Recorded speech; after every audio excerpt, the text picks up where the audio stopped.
right, today we're gonna make from the Melba Farm cookbook Swedish mini pancakes.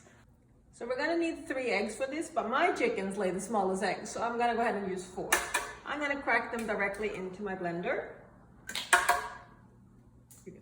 I'm gonna add 1 cup of flour. You can do gluten-free or any flour that you like. I'm gonna do 1 tablespoon of sugar, 3 tablespoons of melted butter, and then I'm gonna add 1.5 cups of milk. All right, once all the ingredients are in there, we're gonna just turn it on, blend it up for a little bit. Batter is done, and you can keep it until the next day and when you want to cook it. All right, so our batter is blended, and I'm gonna pour it into a lighter container for pouring into the pan. I'm gonna use a Swedish style pan. You can buy it online, they're not expensive. All right, you need to oil it a little bit. You can use oil against butter like that. You see, I like to have a second pan next to mine, and I'm gonna show you why in a minute. So once this is nice and hot, I'm gonna pour just the smallest amount into each dollar pancake. You can focus on the pancakes. So when they're starting to look like they're cooked there, now you can do it like this. That's way too slow. So I'm gonna show you another way to do it. That's why I have my pan next to it.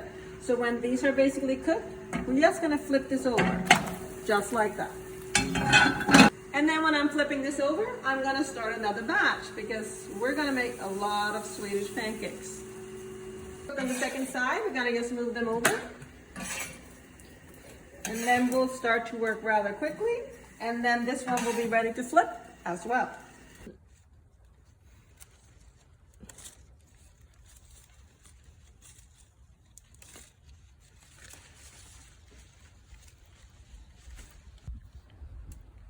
Kaden is actually the one who said we should put Swedish pancakes on the menu. So if he hadn't said it, there would have been no pancakes.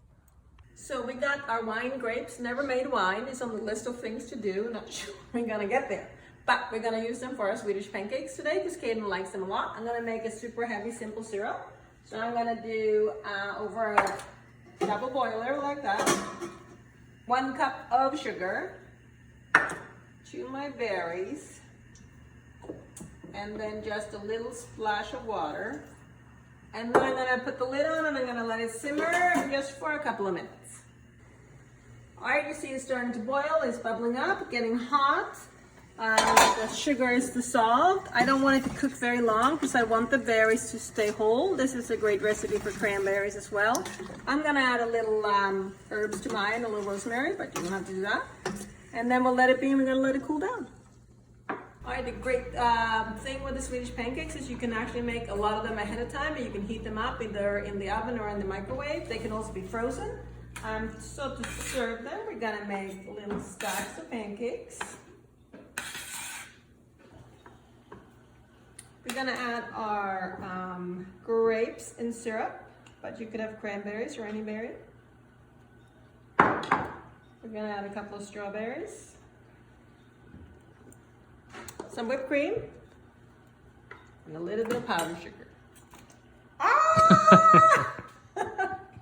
And a little bit of powdered sugar. And then